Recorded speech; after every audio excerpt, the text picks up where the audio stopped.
Let's now jump forward and talk about Marshall McLuhan. Let's read a sentence from the introduction to his most famous text, Understanding Media, 1964. Today, after more than a century of electric technology, we have extended our central nervous system itself in a global embrace, abolishing both space and time as far as our planet is concerned. Marinetti had already stated in his first manifesto, time and space died yesterday. And the following year, futurist painters declared, space no longer exists. Let's go back to the text by McLuhan. The serious artist is the only person able to encounter technology with impunity, just because he is an expert aware of the changes in sense perception. And again, the words of Wyndham Lewis, the artist is always engaged in writing a detailed history of the future because he is the only person aware of the nature of the present. It seems to read Marinetti. Marinetti and Futurism were not mentioned by McLuhan, but it is difficult to deny the contact points between the claims of the Italian avant-garde and those of the Canadian scholar. Among the scholars of Futurism, Gino Agnese believes that some of McLuhan's thought derives from Marinetti's and Boccioni's intuitions. McLuhan had contacts with Italian Futurism, Marinetti and Italian avant-garde, just through his hanging out with Percy Wyndham Lewis, in addition to Pound in the United States of the 50s. It seems difficult to deny this derivation, especially in the light of other more enlightening excerpts but from Understanding Media. I am curious to know what would happen if art were suddenly seen for what it is, namely exact information of how to rearrange one's psyche in order to anticipate the next blow from our own extended faculties. And again, the artist is the man in any field, scientific or humanistic, who grasps the implications of his actions and of new knowledge in his own time. He is the man of integral awareness. Let's now go one step further and consider one of McLuhan's students, Derek de Kerkhove. The latter, once at least, has been far more explicit than his teacher and Hayes stated. Futurism represented the human adaptation to the new technological world, a synchronous reaction in opposition to academic life, painting, music, and sculpture of the time, by a small group of avant-garde artists, Marinetti and the others, to know the impact of technology and to come with people this teaching. Futurism, Dada, Surrealism were born from artists who had understood the profound impact of technology on the sensibility and the senses, and worked to interpret these changes. In this abstract, as you can easily see, the lexical identity with the futurist text is almost total.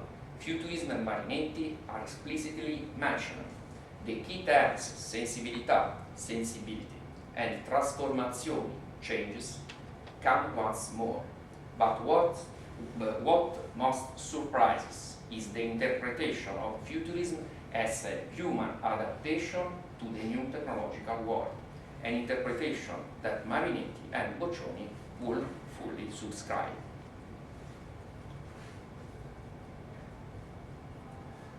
With de Kerkhove, we have reached the contemporary age. Today, we understand the enormous legacy left by the futurists, who, for the first time, have shown the role of the modern avant-garde artist, whose task is to understand the impact of the new media of human sensibility and to interpret the resulting transformation. On the other hand, we are now faced with a revolution that may be called neo-technological, because digital technologies have again and profoundly transformed the sensibility of the new generations. Whoever was born and lived with radio, cinema, and television has a different sensibility if compared to those who live immersed in the new digital media. Now, the matter accurately reflects the terms in which it was proposed by Marinetti in 1930. Even today, alongside the superficial minds which are indifferent to the new technological revolution, there are those who try to explore the newer sensibility caused by the eruption of the new media. For these reasons, it is now required a new avant-garde, which may help men and women to interpret in the best way this technological revolution that we have to face every day. That's why a group of bloggers and artists have launched for a few years the idea of a new futurism, which since 2007 has become a real avant-garde, the net futurism. The world is now reduced to a point, with new relationships built up according to a new paradigm, that is the net. Manuel Castells, one of the contemporary sociologists who are more careful to these issues, has declared, networks make up the new social morphology of our societies, and the diffusion of a networking logic substantially modifies the functioning and the results of production processes, experience, power, and culture. The new digital media develop a new sensibility and intelligence in any individual. In particular, new models and approaches are set up with regard to knowledge and power.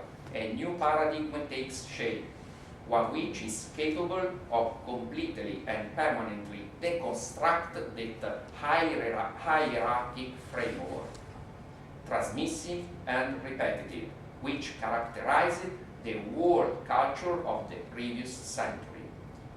Creative forms of sharing and collective construction of knowledge are developed on the web every day and are rapidly spreading outside the web.